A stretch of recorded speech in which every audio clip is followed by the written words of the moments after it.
Hey, tailgaters! Ross of the Pigskin Tales podcast here. Feel that summer heat? It's not just the sun, it's the thrill of upcoming college football season, stoking the coals. So get ready for the season. Dive into the history books with Homefield, the premium collegiate apparel brand from Indianapolis. Homefield crafts incredibly comfortable gear designed with iconic vintage nods over 150 colleges. A library of history right on your chest.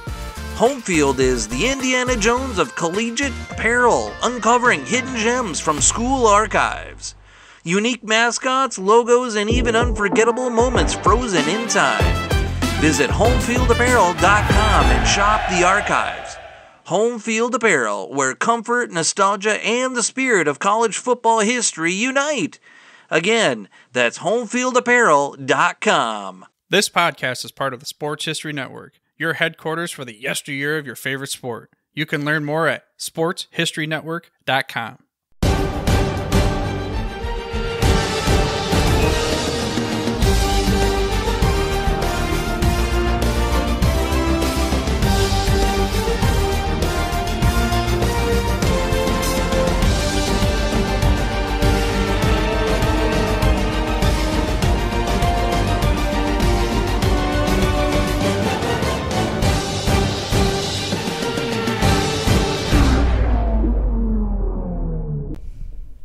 All I ask is, whoever is left in the city of Oakland, please remember to turn off the lights when you leave. The Oakland A's, in light of their impending move to Las Vegas, have one of, if not the worst record in baseball, and loyal A's fans, a fan base that have stuck behind the team once owned by the innovative and autocratic owner Charlie Finley, have stayed away from the Coliseum in droves, evoking a nickname once derived by ESPN sportscaster Chris Berman as the Mausoleum. The A's will be the last of a trio of teams from the East Bay to relocate within the last few years, and will leave that city, what I call the West Coast City of Champions, without a team and maybe once again without an identity. Hello sports fans, and welcome back to this latest edition of the Historically Speaking Sports Podcast, where we discuss the best of sports from back in the day. I'm your host, Dana Augusta, and glad, grateful, and thankful for taking time out of your busy day or evening or night to give us a listen. And reminder, don't forget to subscribe to the show wherever you may hear us. On this episode of the program, we will delve into the sports history of the city of Oakland, California. There was a time in the early 1970s, Oakland was the home of three teams that were at the pinnacle of success in their respective leagues. Between 1972 and 1976, the city of Oakland celebrated five world championships between the A's, the Raiders, and the Warriors. In the sports world of Oakland, back then in the early 70s, Oakland was the place to be. That's our main event, and later in the show, highlighting Oakland's contribution to sports history, we'll send a shout out to who I call the voice of Oakland. This Renaissance man with the handlebar mustache had one of the most famous catchphrases in sports history, and one of my biggest sports broadcasting idols. The one-time play-by-play man is still my biggest influence. And of course, we have a special top 5 that spotlights the most memorable sports moments to happen in the city of Oakland, such as the game that no one saw the ending to, a baseball team doing something that only the mighty New York Yankees had accomplished, and one of the most dramatic games in NFL postseason history, one that many sports writers called Super Bowl 8.5, but still lives on to this day by another nickname. All of that coming up on this edition of the Historically Speaking Sports Podcast, where we put a historical spin on current sports headlines and a member of the Sports History Network. The Pigskin Tales podcast is part of the Sports History Network, your headquarters for the sports yesteryear. Hosted by Ross Bliley, the Pigskin Tales podcast takes you on a journey through life of pro football stars such as Ernie Nevers, Red Grange, and Fran Tarkenton. Plus, you might not know them real well, but you can hear stories about Bill Brown, Grady Alderman, and Dave Osborne. You can learn more on these players at sportshistorynetwork.com/podcasts/pigskin-tales.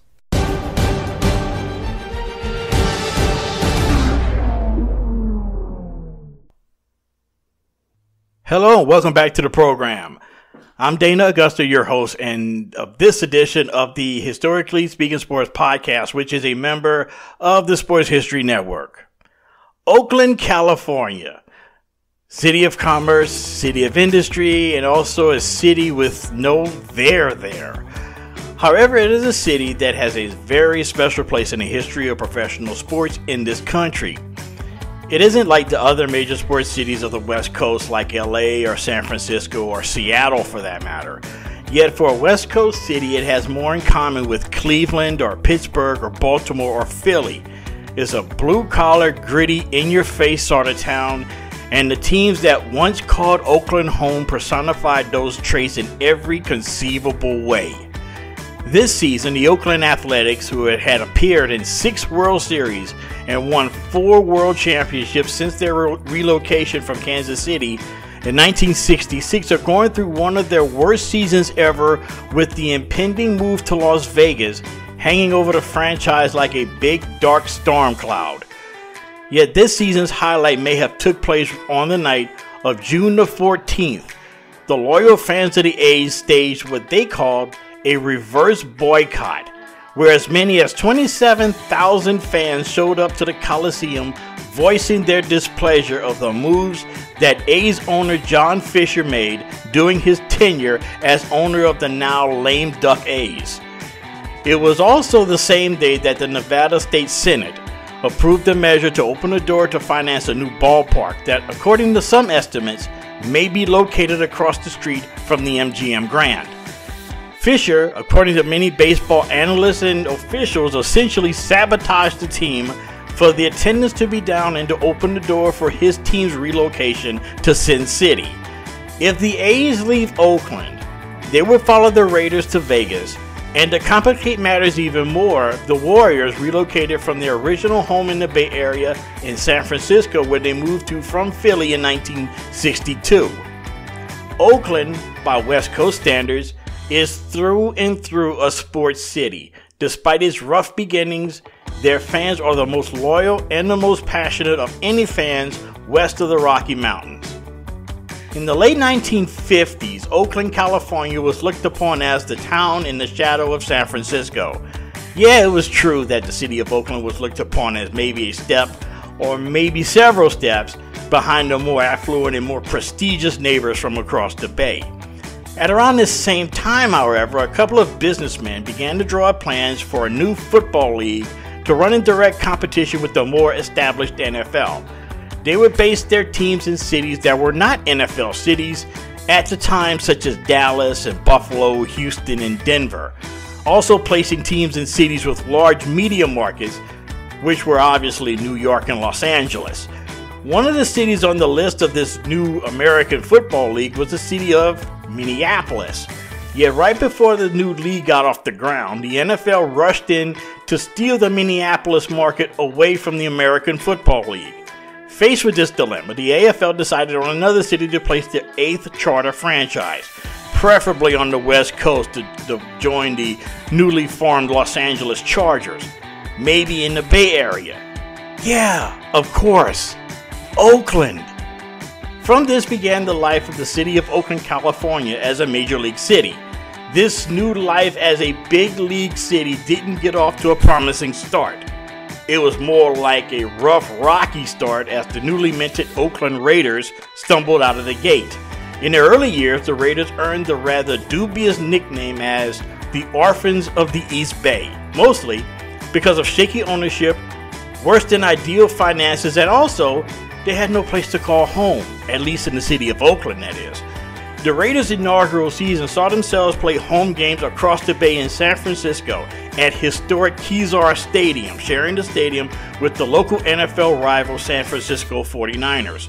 1 year later, the team would move to future home of the Niners and the then home of the San Francisco Giants, Candlestick Park.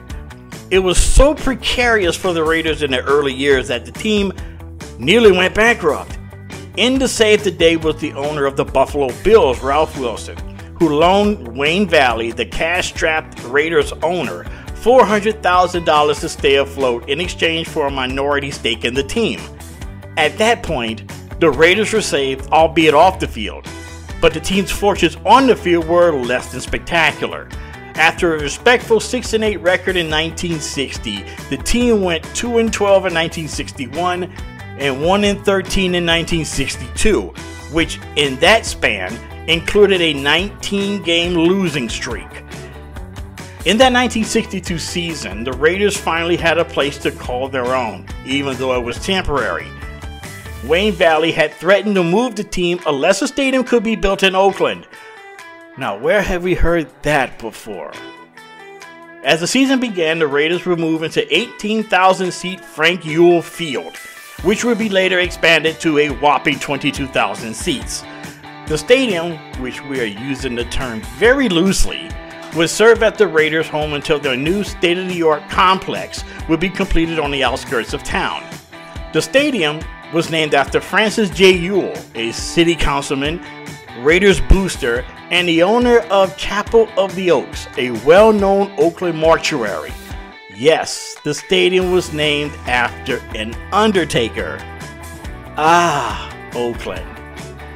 By 1963, the Raiders had hired a new coach and general manager from their in-state rival San Diego Chargers by the name of Al Davis. And he changed the course of not only this cash-strapped, ill-begotten franchise, but its image. Before the 1963 season, the Raiders' colors were actually black and gold, and their uniforms closely resembled the Chicago Bears.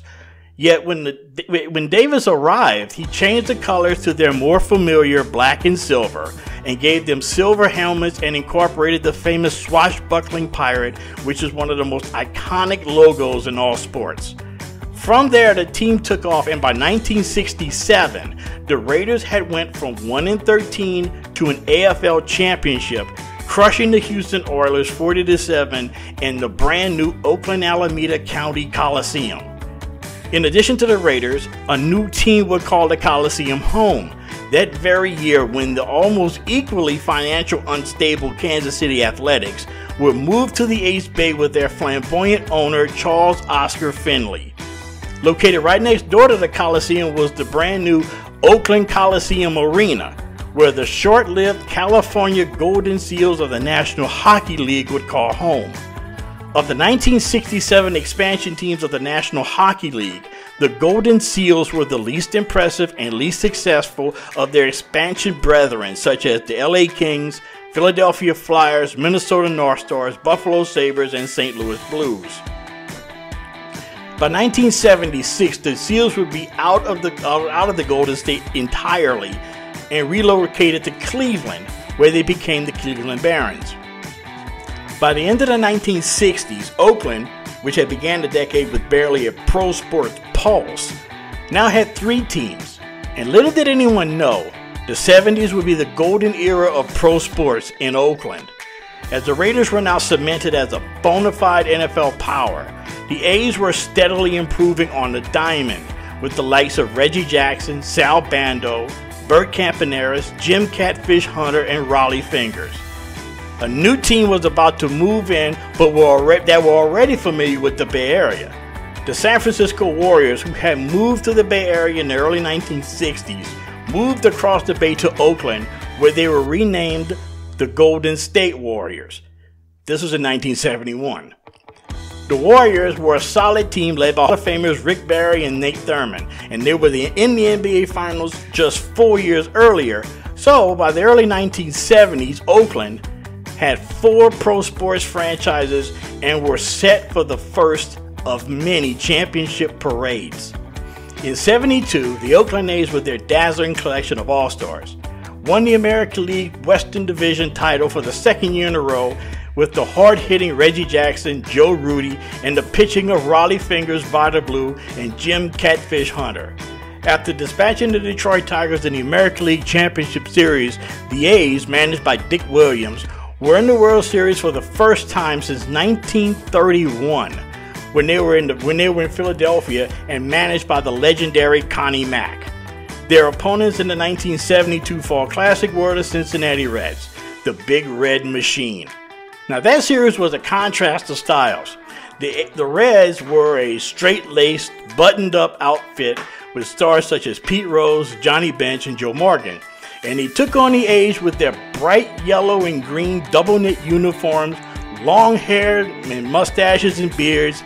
In the lead-up to the series, actually, the sportswriters called this matchup the Hares versus the Squares. Now, despite the A's being without the services of Reggie Jackson, who had suffered a leg injury during the Detroit series, the A's, behind surprise star Gene Tennis, defeated the Reds in 7 games for Oakland's first pro sports title. For the A's, it would be the first of 3 in a row. The A's would beat the Mets in 1973, and to win their 3rd in a row, they knocked off the Los Angeles Dodgers in the very first All-California World Series. Meanwhile, the fellow tenants of the Oakland Coliseum, the Raiders, would maintain their status as an NFL power. Led by Al Davis and coached by John Madden, the Raiders would be a perennial playoff participant, but would fall short of the prize, losing to Baltimore in 1970 in the Duel in the Dust, losing to Pittsburgh thanks to the Immaculate Reception in 1972, and then losing to Miami in 1973 in a sweltering Orange Bowl in January. In 1974, however, the Raiders would avenge the Dolphins in the Sea of Hands game in Oakland, a game which is considered one of the greatest playoff games in NFL history, as well as having one of the greatest endings.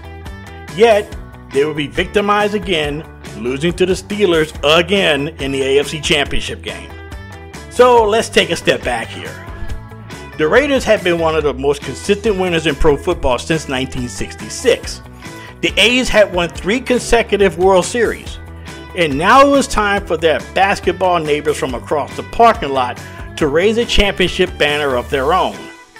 The Golden State Warriors, who had been somewhat of an afterthought since their move to the Bay Area, yet in the spring of 1975, the Warriors, coached by former guard Al Attles and led by Hall of Famers Rick Barry, Keith Wilkes, defeated the Chicago Bulls and advanced to the NBA Finals for the first time since 1967. There waiting for them were the Washington Bullets, armed with the best record in the NBA at 60-22, which had stars Elvin Hayes and Wes Unseld. Now, many experts said that this would be a very quick series. Well, they were right. It was a quick series, but it was a Golden State Warriors sweep. The Warriors, who entered the playoffs with a 48-34 record, defeated the Bullets in 4 straight games, claiming its 3rd NBA title, but its first in the Bay Area, and its first as a franchise since 1956. 1 year later, the Raiders would finally win the Super Bowl. The 76 Raiders, which many consider one of the greatest teams in NFL history, went through the season on a mission, going 13-1 and avenged their only loss of the season by beating the Patriots in the divisional round of the playoffs that year. Then in the AFC Championship game, they dispatched the Steelers finally to reach the Super Bowl, where they took on the Minnesota Vikings. The game, to be honest, wasn't much of a game. The Raiders trounced the Vikings 32-14 for the Raiders' first Lombardi Trophy. Now, if you keep score at home, a team from Oakland had won a major sports championship every year from 1972 through 1976. Now, that's not bad for a city with no there. While the Warriors and A's sort of fell off over time during the remainder of the decade of the 70s, the Raiders continued to be a constant winner. However, by 1980, even the Raiders were starting to decline. Yet, an even bigger issue began to come up, as Al Davis was threatening to move his Raiders out of Oakland in pursuit of a new stadium. Yet all of those rumors, and they were just rumors and hearsay at the time, actually did not distract the Silver and Black. In 1980, the AFC playoffs, the Raiders, as a wild card, defeated the Oilers, then the Browns, and then outlasted the San Diego Chargers to advance to New Orleans for Super Bowl 15. With NFL Comeback Player of the Year Jim Plunkett's MVP performance, The Raiders stunned Philadelphia Eagles 27-10 for the Raiders' second Super Bowl victory and the first by a wild card team. Yet after triumph were tears, as the Raiders, the first pro team to call Oakland home, left the city and took up residence in Los Angeles. Meanwhile, life went on in Oakland. And by the late 1980s, the A's had been cannon fodder for the American League during the decade. During the decade were back with a vengeance, thus beginning the era of the Bash Brothers. Led by manager Tony La Russa, the Oakland A's became a fan favorite all across the country, not just in the Bay Area. Led by home run hitters of Jose Canseco and Mark McGwire, and the pitching of Dave Stewart and Dennis Eckersley, the A's brought back memories of their glory years of the 1970s. And just like their counterparts from 20 years earlier, the A's would win 3 consecutive American League pennants, yet they would only win 1 World Series. In 1988, the A's would be victimized by one of the most improbable home runs in World Series history when Kirk Gibson of the Dodgers, and on one leg no less, delivered a blow in Game 1 that the A's never seemed to recover from. In 1989, the A's overcame the San Francisco Giants and the Loma Prieta earthquake for their 4th World Championship since moving to Oakland. And in 1990, the A's were devastated by the pitching of Jose Rio and the Cincinnati Reds, sweeping the A's in their most recent World Series appearance. So by the mid-90s, the Raiders were returned to Oakland, conjuring up images of their glory years of the 1970s, but it just didn't seem to be the same. From the 1990s to early part of the 2010s, Oakland was, as a sports town, seemed to be living on borrowed time. Yet, there was some success. The Raiders went back to the Super Bowl after the 2002 season. The A's were a consistent American League power, but it just seemed like a flickering flame that had lost some of its fuel. Yet Oakland will remind sports fans across the country of its passion for their teams. In 2015, the Golden State Warriors put Oakland back on the championship map one last time. With perhaps the greatest jump shooter in the history of basketball, Steph Curry, along with backcourt mate Klay Thompson and coach Steve Kerr, the Warriors were resurrected and they became a basketball power for the first time since the Mitch Richmond, Tim Hardaway, and Chris Mullin days of Run TMC of the 1980s and 90s. 40 years after the Warriors defeated the Bullets in the 75 finals, Golden State parlayed its 67-15 record, the best record in team history to that point, advanced to the NBA playoffs, and then after sweeping the Pelicans, outlasting the Memphis Grizzlies, and getting past the Houston Rockets, the Warriors were back, and they were willing to do battle with the Eastern Conference champion Cleveland Cavaliers and LeBron James in the finals.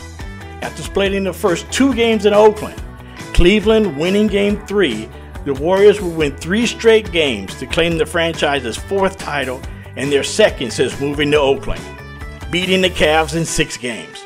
This would be the first of 5 consecutive NBA Finals appearances for the Warriors, and in that span winning 3 world championships. The city of Oakland was back on the championship map, but there were rumblings that this would only be temporary. One by one, the teams that called Oakland home were beginning to make plans to leave, beginning with the current power in the Bay Area, the Warriors. In 2019, Golden State would leave the Oakland Coliseum Arena, now referred to as Oracle Arena, and move back across the bay to San Francisco to the state-of-the-art Chase Center. The next year, the Raiders, who had returned to Oakland in the mid-90s, once again bid farewell to the Bay Area, this time for good, and relocated to Las Vegas and their multi-billion-dollar stadium on the Las Vegas Strip. And for the A's, well, it's almost a foregone conclusion that the Athletics will join the Raiders in Sin City, possibly as soon as next baseball season. The city of Oakland is totally unlike the cities with sports teams on the West Coast.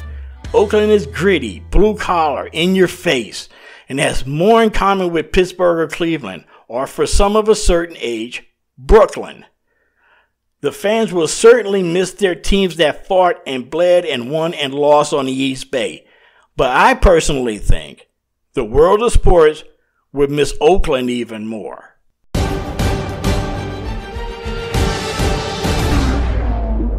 Coming up, as we continue to reminisce about the city of Oakland and their place in sports history, we will count down the 5 greatest moments in Oakland sports history, including a major upset in the championship round of a league that doesn't see a lot of upsets, the Raiders winning their first league championship in convincing fashion, and perhaps the most unbelievable finish in NFL postseason history.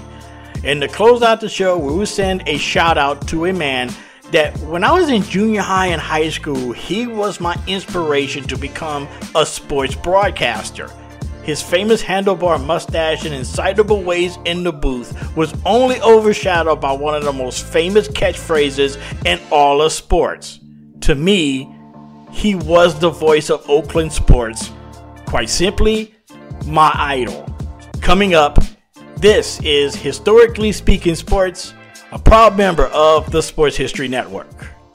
At the Sports History Network, we're all about the sports yesteryear, and so we're pleased to introduce you to Row 1, an online memorabilia gallery and shop that brings sports history to life.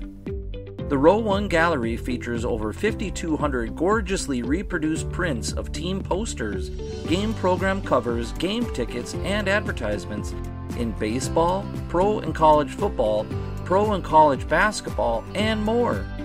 Any gallery item may be printed in a variety of sizes on wood, metal, canvas, acrylic, or poster paper. It's your choice.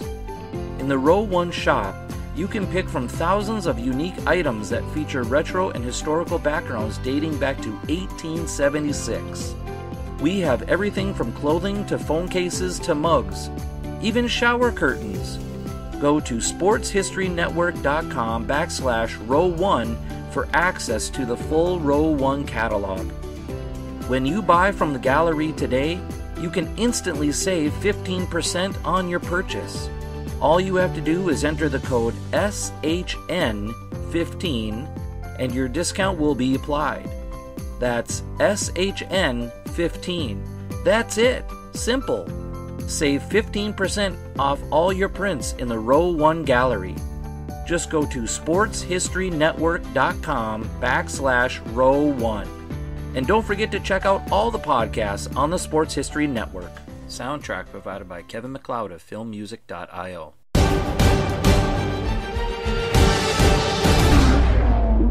Hello, welcome back to the program. You are tuned into the Historically Speaking Sports podcast, a member of the Sports History Network. In this episode, we are celebrating the city of Oakland, California as a sports town. And before we get back to the show, here's a quick word for one of our sponsors here at the Sports History Network, and that is Home Field Apparel. Do you feel that the summer heat out there, it's not just the sun, it's actually the thrill of the upcoming college football season stoking those coals. So get ready for the season and dive into the history books with Home Field, the premium collegiate apparel brand from Indianapolis. Home Field crafts incredibly comfortable gear designed with iconic vintage nods to over 150 colleges, a library of history right there on your chest. Home Field is the Indiana Jones of collegiate apparel, uncovering hidden gems from your school's archives, unique mascots, logos, and even unforgettable moments frozen in time. So visit homefieldapparel.com and shop for the archives. Home Field Apparel, where comfort, nostalgia, and the spirit of college football history unite. Again, that's homefieldapparel.com.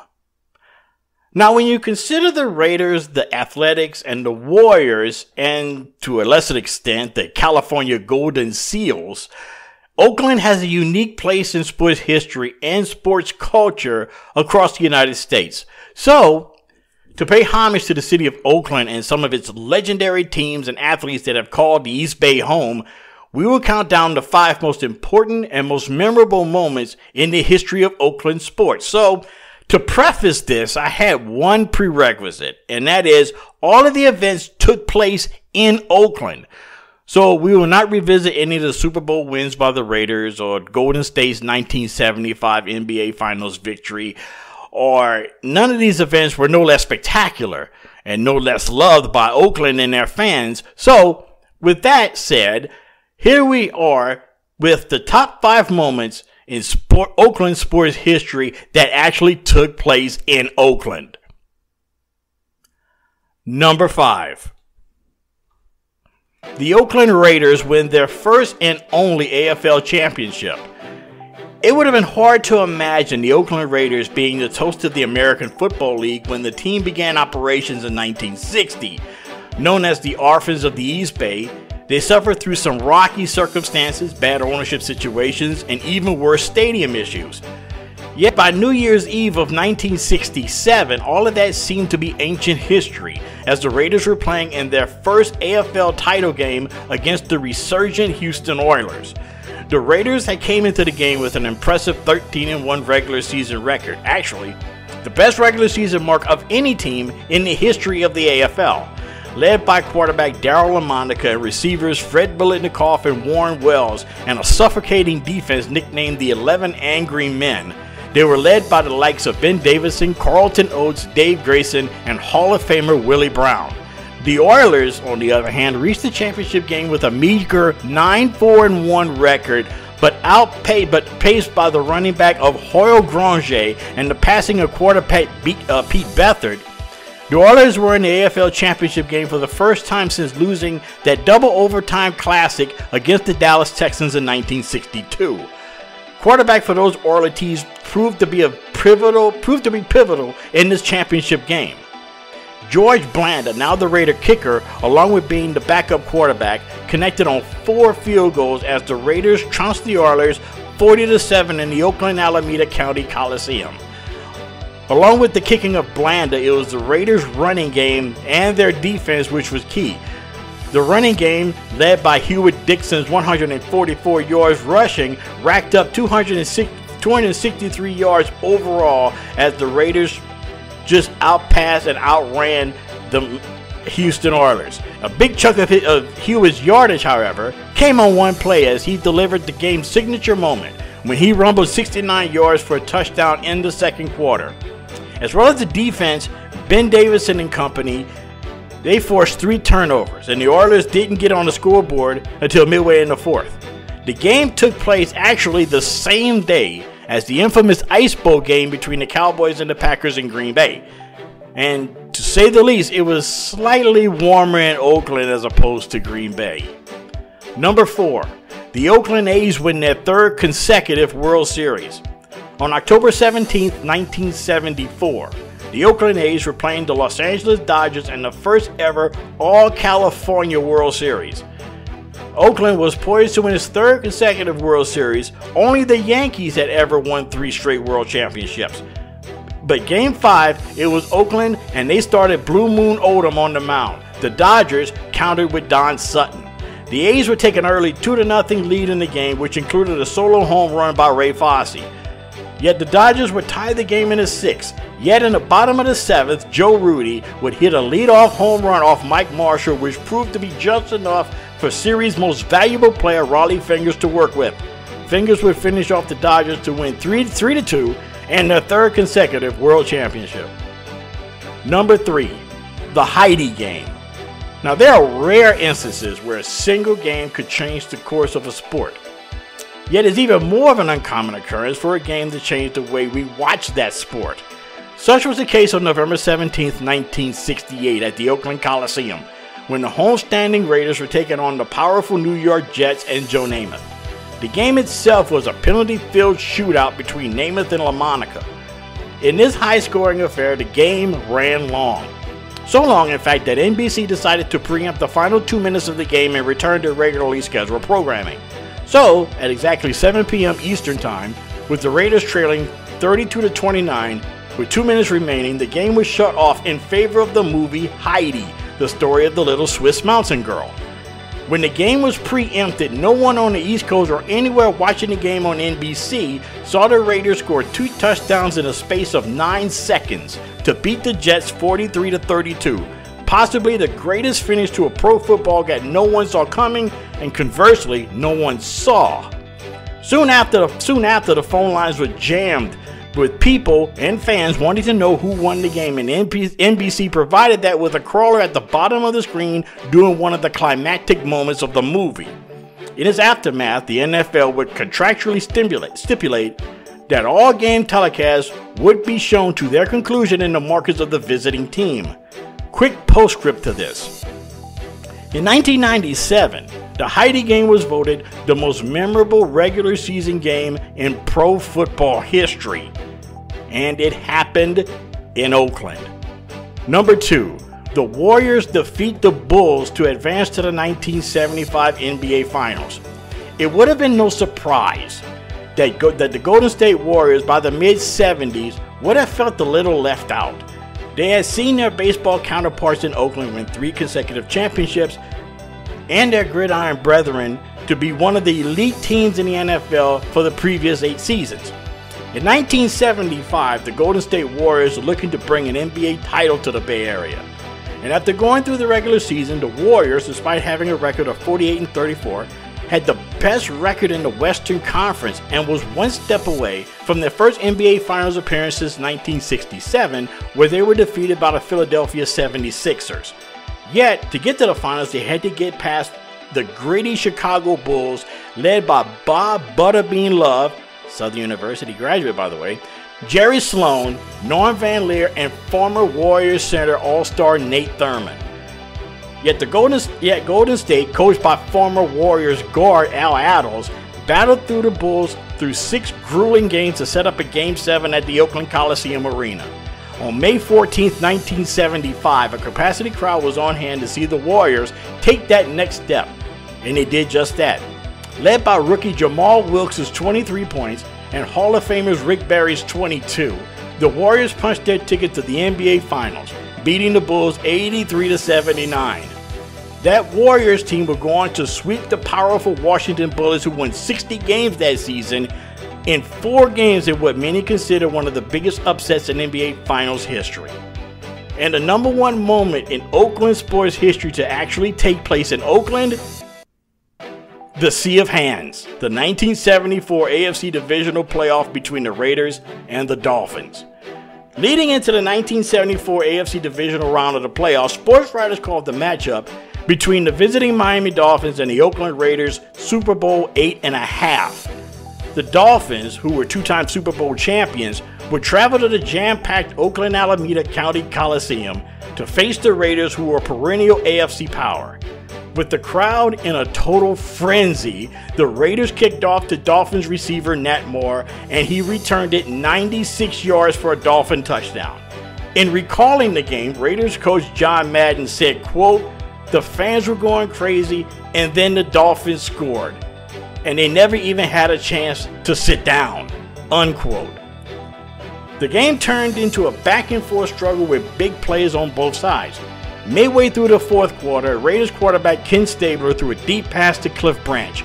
Branch eluded a pair of Miami defensive backs with a diving catch.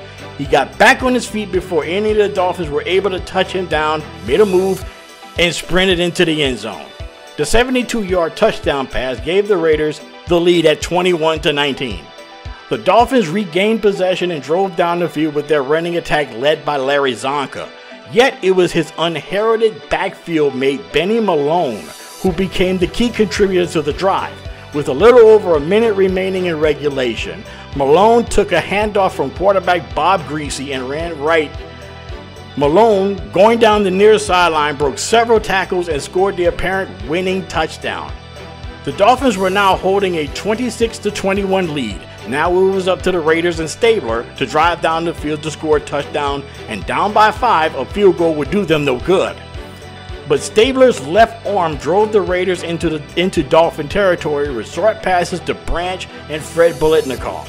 Then, with a little over 30 seconds remaining, the Raiders had the ball on the Dolphin 8-yard line, and that set the stage for one of the most incredible plays in NFL postseason history. Describing the play, radio announcer Bill King. History. 35 seconds left. First and goal for Oakland. They trail 26-21. The promised land is 8 yards away. Branch to the left against Shuckey. Biletnikoff to the right against Foley. That's a pass, goes Stabler. Looking. looking, he runs, he's at the 15, he throws, it is a touchdown Raiders! Touchdown Raiders! I can't even see the receiver. Clarence Davis, it looks like Clarence Davis, he's being mobbed. Stabler was hit as he threw, he was falling down. Stabler threw the ball in a loop. I still can't tell, is it Davis? I thought it was. It is a touchdown. Everybody in the booth, yes, here it is. Davis got it. Everybody in the booth believed with me it was Davis, but he went down in a heap of tacklers and then was mobbed by fans. The Raiders have taken the lead, 27-26. When Stabler had to loop the ball up because he was hit as he threw, it looked like he might have been lobbing it into the promised land for Miami. But no, Mike Cohen couldn't get there. Davis got there first, and it was the Raiders' promised land. Run the kick. The conversion is good. With that incredible play, the Raiders took the lead with 26 seconds remaining. The Dolphins would get one last shot, yet there would be no Miami heroics. They have the right ball. They are 67 yards away from a touchdown. They need 3 to win it, though. That's important, but there's only 21 seconds. Frazier retreats to the left. He goes way up the middle. Intercepted Filipiano at the 50. Time running down. 13 seconds to play. Oakland football. And I think Oakland victory. It's 13 seconds away from consummation. The crowd going wild here at the Coliseum. Madden, in his delirium of joy, goes about 20 yards out onto the field to welcome the defenders and Filipiano. Filipiano gives Madden the football. He displays it for all to see. With Phil Filipiano's interception, the Raiders defeated the Dolphins 28-26 in a game known forever as the Sea of Hands game, the most dramatic postseason win in Oakland Raiders history.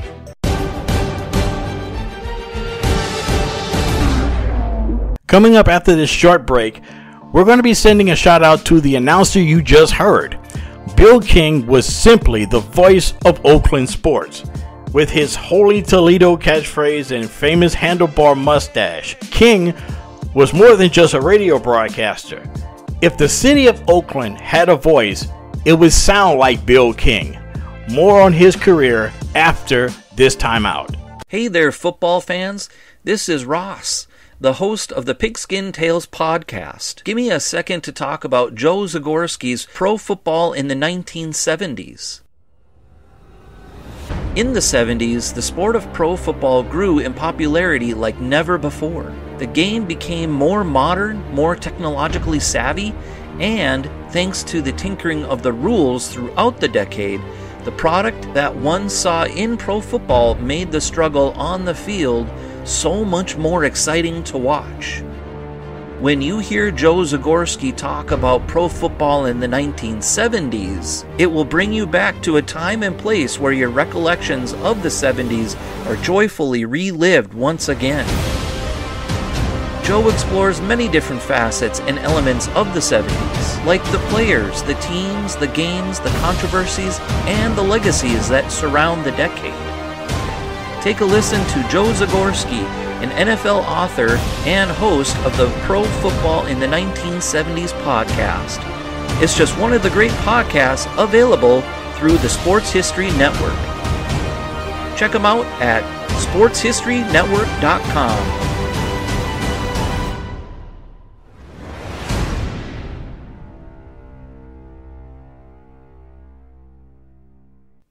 Hello, welcome back to the show, and you're listening to the Historically Speaking Sports podcast, where we celebrate sports from back in the day. And to close out the show, we take this time to send a shout out to a person or event of historical significance. And since we're talking about the exploits of the city of Oakland, I felt that it would be criminal not to talk about this man who I consider the voice of the city of Oakland. Stabler play faking, back to set up, going deep to Branch again, he's got a step, touchdown Raiders! That voice you just heard was the legendary Hall of Fame voice of pro sports on the East Bay, who had broadcasted games for the Raiders, the A's, and the Warriors, which spanned 5 decades. He is actually one of the main reasons why I wanted to become a sports broadcaster since I was 9 years old. Watching Raiders highlights on NFL films and as his booming voice described the action along with the incredible music, I was immediately drawn to, and that became an inspiration to me and all the way through college where I studied his career. The man you just heard, of course, was Bill King. His famous catchphrase, "Holy Toledo," is instantaneously recognizable to sports fans of a certain age, and he was an essential part of Oakland's glory years as a pro sports city on the West Coast. Wilbur King was born in Bloomington, Illinois on October 6, 1927. And after World War II, King moved to the West Coast and got into broadcasting. By the late 1950s, he became one of the voices of the newly relocated San Francisco Giants, joining future legendary voices of the Bay Area, Russ Hodges and Lon Simmons. He became the sole voice of another team that came westward from the East Coast, and that was the San Francisco Warriors. His stint with the Warriors began in 1962, and for the next 21 seasons, he would be the voice of the Warriors, broadcasting games that featured the likes of Rick Barry, Jamal Wilkes, Al Attles, Butch Beard, and Nate Thurman. During his stint with the Warriors, Bill King got a very interesting and perhaps dubious distinction. During one game, his on-air protest of an official's call provoked the game official to assess a technical foul against the Warriors. Yes, his on-air rant about an official's call caused the referee to give Golden State a technical foul. Also, within the same rant, he used an expletive to, quote, describe the official's call, unquote. And if you know anything about Bill King, you sort of already know what expletive he used. Yet he was by far better known for his work with the Silver and Black. And he came to the Raiders actually at a perfect time. His first season as play-by-play man was in 1966. And for the next 27 years, Bill King was just as recognizable for the Raiders as would be Al Davis, John Madden, and Ken Stabler. One of the greatest seasons in Raiders history was the season of 1970, where the Raiders won games in remarkable fashion, seemingly every week. A couple of games from that incredible season comes to mind. On November the 8th, the Raiders were hosting the Cleveland Browns, and with precious time remaining, the score tied. Bill King described what happens next. 7 seconds to go. They're going to try a field goal from 53 yards. The odds against this must be about 76 million to a half. Well, George did it from 48 last week with maybe 3 feet to spare. Left hash mark. Stabler will hold. Stabler not as experienced holding as LaMonica. 4th down. Here it is. Snap. Spotted. It's kicked. That's got a chance. That is good. It's good. Holy Toledo. The place has gone wild. I don't believe it. I don't believe it. The Oakland Raiders 23. The Cleveland Browns 20. George Blanda has just been elected king of the world. 1 month later, the Raiders were, as Bill King described it, they were hanging from the cliff again. The Raiders were on the road at Shea Stadium in New York, playing the Jets. The Raiders were down to one last play. The Raiders get the ball on the 32 or 33. Holy Toledo, one more shot they have. Well, this is stringing it right to the end. They may not have another one. It's 13-7 New York. 8 seconds to go. LaMonica comes in. Wells is back in for Biletnikoff. He's to the left. Sherman to the right. Loose quarterback coverage. They're way off. They don't want to give up the bomb. LaMonica's back. He looks. He's throwing deep for Wells in traffic. It's batted around. Wells catches the ball. Wells has caught the ball. Wells has caught a touchdown. And it's tied 13-13. 3 New York Jets. 3 of them were all over Wells. They batted the ball up in the air. Wells caught it, falling down. I don't believe it. 1 second left. The conversion to be tied. This is ridiculous. This is utterly ridiculous. The Raiders had a chance to win it if Blanda can check the conversion. Spotted. Checked. It is good. The game is over. The Oakland Raiders have come out of nowhere, out of absolute, utter, and certain defeat, to defeat the New York Jets, and the final scoreboard shows the Raiders 14, the Jets 13. Yes, indeed, the magic of Bill King. Yet, I feel his most famous call came early in the season in 1978, when the Raiders pulled off a miracle play so miraculous, quote unquote, that the NFL made a rule to make it illegal now. The play would be forever known as the Holy Roller. And of course, it came at the expense of my San Diego Chargers. 10 seconds left. Paletnikoff out. Bradshaw in, the ball on the 14. Oakland trails 20-14. The crowd takes up a chant of defense. Robisky and Banaszak are the backs. Slot right. Branch inside. Bradshaw, Stabler back. Here comes the rush. He sidesteps. Can he throw? He can't.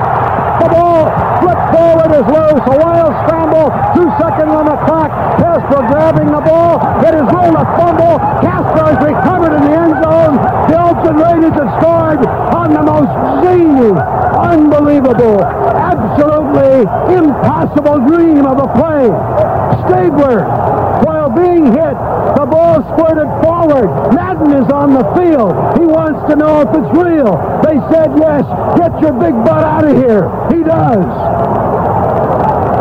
The ball went wildly bounding inside the 10. Throws on the field. Stabler is ruled to have been hit and fumbled. Banaszak knocked the ball forward. It bounded crazily. I'm looking at a replay now. Ultimately, Casper fell on it in the end zone. On the replay, you see Banaszak go after it. It's knocked away as he shovels it forward. It's bounding inside the 5. Casper flips it with the fingers and falls on it. And I have to tell you, I think Kenny Stabler threw the ball away. Belt high with a little flip and got away. Here it is. The kick by man. It's up. It's good. There's no time left. There's nothing real in the world anymore. The Raiders won the football game. 52,000 people minus a few lonely Raider fans are stunned. The Chargers are standing, looking at each other, looking at the sky. They don't believe it. Nobody believes it. I don't know if the Raiders believe it. It's not real. A man would be a fool who ever tried and write a drama and make you believe it. And now, this one will be relived forever. And even though it happened about 45 years ago, it still hurts. But it's a great call, though. And legendary. Also, Bill King was truly a Renaissance man. He listened to opera, classical music, and was a voracious reader and a student of Russian history. He spent his off time, whenever there was for him, in Sausalito, California. He would go on long sailing trips during the off season. Unfortunately, Bill King died in October of 2005 at the age of 78. Yet his legacy with the Raiders and the A's and the Warriors go on to this day. And even though those teams are either located elsewhere or on the verge of relocation, Bill King and those teams will be forever intertwined, as he will always be the voice of Oakland. And that will do it for this edition of the Historically Speaking Sports Podcast. And if you please, if you haven't done so already, please subscribe wherever you hear this podcast. And if you want to drop us a line, you could do so at historically.speaking.sports@gmail.com, or you could check us out on Twitter at historicallysp2. And please remember, don't keep this great podcast a secret. Tell your family, tell your friends, tell your neighbor. Heck, tell a passerby on the street if you think they like sports history. And this episode, just ironically, comes from the newly remodeled Bill King Memorial Studios in the sports wing of TM4 Enterprises, located in scenic suburban Atlanta in the shadow of Stone Mountain. And until next time, stay cool and stay blessed. See you later.